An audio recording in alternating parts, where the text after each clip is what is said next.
હું નરેશભાઈ જાદવ, ગામ કોમ, તાલુકો ઉના, જિલ્લો ગીર સોમનાથ.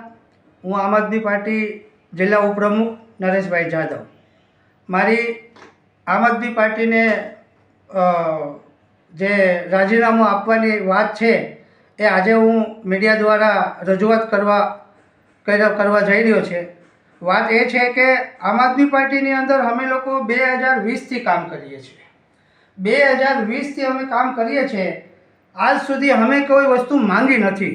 અમે પોતાનું બલિદાન દીધું છે અને અમે પોતાના પૈસે ખર્ચે અને અમારા પોતાના પૈસા વાપરીને અમે ઉના તાલુકાની અંદર અને ગીર સોમનાથ જિલ્લાની અંદર અમે ઘણી બધી અમારા દલિત સમાજના લોકોએ ખૂબ આજ સુધી મહેનત કરી છે. અને હવે જે સ્થાનિક ચૂંટણીઓ જેટલી પણ ગઈ છે, 2022ની ચૂંટણી હોય વિધાનસભાની, એ પછી 2024ની ચૂંટણી હોય લોકસભાની, એની અંદર પણ અમે તનતોડ મહેનત કરી છે.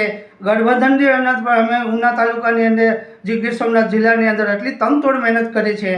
આજ હવે જે 2025ની સ્થાનિક ચૂંટણીઓ જે જિલ્લા પંચાયત અને તાલુકા પંચાયત ગુજરાતની અંદર આવી છે અને અમે લોકોને કામગીરી એ આપી છે કે દરેક જિલ્લા પંચાયત વાઇઝ એક ઇન્ચાર્જ બનાવવામાં આવે.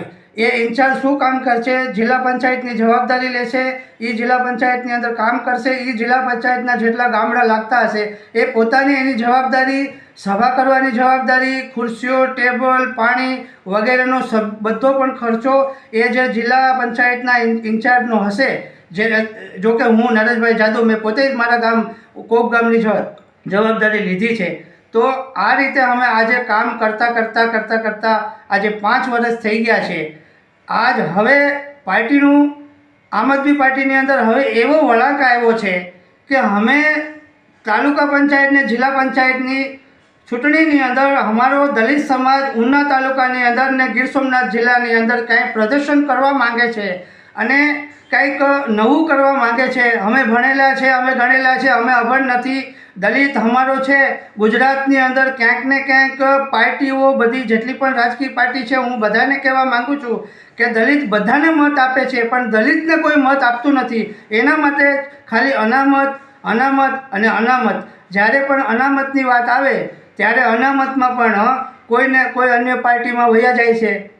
તો આ રીતે અમે હું નરેશભાઈ જાદવ એક ગુજરાતની અંદર ને ગુજરાતના દરેક દલિત સમાજને હું એક એવો મેસેજ આપવા માગું છું કે હવે મત દલિત બીજા સમાજને આપી શકે છે પણ સામેવાળો સમાજ દલિતને મત કેમ નથી આપતો, કેમ નેતા નથી બનાવી શકતો, કેમ ગામડામાં સરપંચ નથી બનાવી શકતો?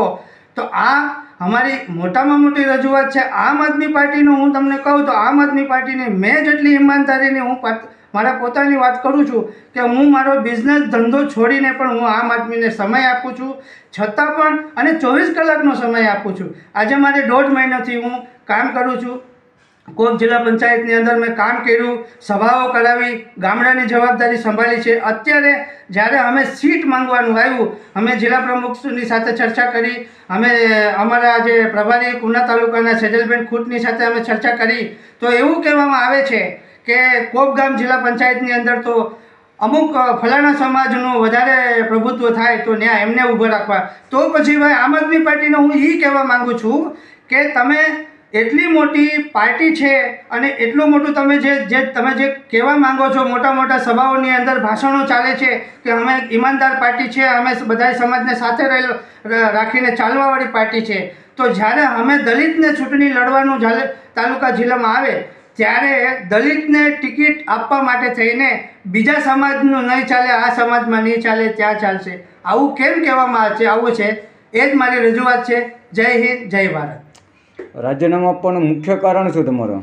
રાજીનામું આપવાનું મુખ્ય કારણ એ જ છે કે આ જે જાતિનો જે ભેદ છે ને પાર્ટીની અંદર, એ પાર્ટી એમ કહે છે કે અમે બધાને સાથે લઈને ચાલીએ છીએ, અમે કોઈ જાતિ ભેદ કરતા નથી. તો પછી નરેશભાઈ જાદવને કોપ જિલ્લા પંચાયતમાં ઉભાડી અને જીતાવવાની અને પાર્ટીના મોટા નેતા કે નાના નેતા આવીને પ્રચાર કરવા કેમ નથી આવતા? પાર્ટીને તમે રજૂઆત કરેલી આ બાબતે ઉપર લેવલે અમારી વાત જાતી નથી. ઉપર લેવલે અમને કંઈ ખબર જ નથી કે ઉપરમાં શું છે. કેટલા સમયથી પાર્ટીમાં તમે આ હોદ્દામાં કામ કરો? 2020થી કામ કરું છું. તો અત્યાર સુધી કોઈ તમારી વાત ન સાંભળી પાર્ટીની અંદર? કોઈ નથી સાંભળી આજ સુધીમાં. એવું છે. ખાલી તમે કામ જ કરવામાં આવે છે. ગીર સોમનાથ જિલ્લાની અંદર તમારા કાર્યકર્તાને શું સંદેશ આપવા માંગો છો? મારા દરેક, હું તો આખા ગુજરાતના દલિત સમાજને જેટલા પણ આમ આદમી પાર્ટીમાં હોય કે અન્ય પાર્ટીમાં હોય તો દરેક દલિત સમાજને હું એક મેસેજ આપવા માંગુ છું કે હવે જો નહીં આપણે 2025ની ચૂંટણી પણ પ્રદર્શન કરી શકીએ તો જીવનમાં ક્યારેય પણ દલિત પ્રદર્શન કરી શકશે નહીં ચૂંટણીની અંદર. ઉના તાલુકાની અંદર શું તમારો રીઝન છે આમ આદમી પાર્ટીનું? આમ આદમી પાર્ટીનું અમારું વિઝન એ છે કે અમે લડવા માંગીએ છીએ તો પાર્ટી અમને એમ કહે છે કે ઓલા જિલ્લા પંચાયતમાં તો નહીં ચાલો, આ બાજુની તાલુકા પંચાયતમાં નહીં ચાલો, તો અમે ચાલશે ક્યાં? દલિત ક્યાં ચાલશે? એ પહેલાં તો પાર્ટી નક્કી કરે અમને આમ આદમી પાર્ટી કે દલિત ક્યાં ચાલશે તમારી પાર્ટીની અંદર. આખી ગુજરાતની અંદર પાર્ટીની અંદર અમારો એક જ પ્રદેશ લેવલમાં એક જ માણસ છે આજ સુધીમાં. હવે બીજું કે 2022માં જ્યારે ગુજરાતની અંદર આમ આદમી પાર્ટી આવી તો 0 આવી હતી, એકદમ 0, કાંઈ નહોતું, બરાબર. એ અમે તાલુકા વાઇઝ હું ઉલ્લેખ કરીશ, ઉના તાલુકાની અંદર જેને રાજકીય પાર્ટીની અંદર એને ચૂંટણીઓની અંદર એકદમ 0 હતું, એ જે આમ આદમી પાર્ટીને અમે પોતાના પૈસે ખર્ચો કરી અને ખર્ચા કરીને અમે બલિદાન આપી અને ઉના તાલુકાની અંદર જે અમે પાર્ટીનું સંગઠન મજબૂત કર્યું છે એ ગઢડામાં પણ લાગે છે. ત્યારે તો ગઢડામાં કોઈ નહોતું, હવે ગઢડામાં બધું થાય છે. એ આમ આદમી પાર્ટીના કાર્યકર્તા અમે એટલી મહેનત કરી અને ઉના તાલુકાની અંદર અમે એટલી મહેનત કરી છે કે ભીખાભાઈ ઝાલા અને અમે પોતાને ખર્ચે અમે એટલી પાર્ટીને અમે એટલી મદદ કરી છે. તો આ જ્યારે ચૂંટણીઓની અંદર પહેલું પ્રદર્શન આપણું આવે છે આમ આદમી પાર્ટીને અત્યારે લડવા માટે થઈને જિલ્લા પંચાયત ને તાલુકા પંચાયત આ પહેલી ચૂંટણી આવી છે તો અમે દલિત સમાજના લોકોને જેટલું અમે બલિદાન દીધું છે અમને તો પ્રદર્શન કરવાનો મોકો મળવો જોઈએ ને ઉના તાલુકાની અંદર. હવે 2022ની અંદર જ્યારે વિધાનસભાની ચૂંટણીની અંદર જે તાલુકાની અંદર કોડીનાર તાલુકો હોય કે ઉના તાલુકો હોય, અમે બંને તાલુકાની અંદર જે લોકોને ટિકિટ મળી હતી એ લોકો માટે અમે રાતને દિવસ મહેનત કરી છે. અમે હમણાં અમારા ઘર બારમાં અમે ધ્યાન નથી દીધું, એ રીતે અમે રાતને દિવસ મહેનત કરી અને અન્ય સમાજના લોકોને જેને ટિકિટ મળી હતી એ લોકોની સાથે અમે ખંભો મળાવીને ઉના કોડીનારમાં કામ કર્યું. તો આજે અમને ટિકિટ જોઈએ છે એક નાની એવી તાલુકા પંચાયત કે જિલ્લા પંચાયતની અંદર અમે નાનું મોટું પ્રદર્શન કરવા માંગીએ છીએ તો પાર્ટીની અંદર આવી અમારી રજૂઆત સાંભળવામાં કેમ નથી આવતી?